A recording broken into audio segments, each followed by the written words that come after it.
आम्ही बनवत आहे कोळंबी फ्राय. त्याचं साहित्य दाखवते आता. त्यासाठी मी घेतले आलं लसूण पेस्ट आणि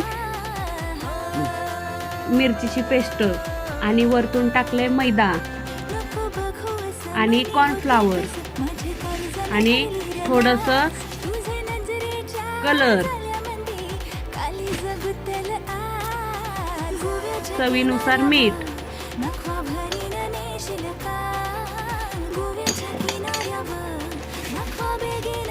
आता ते एकजीव करून त्याला थोड्या वेळा ठेवणार आहे मॅग्नेट करून. कढईत तेल टाकून कोळंबी फ्राय करून घेऊया. टाकाई.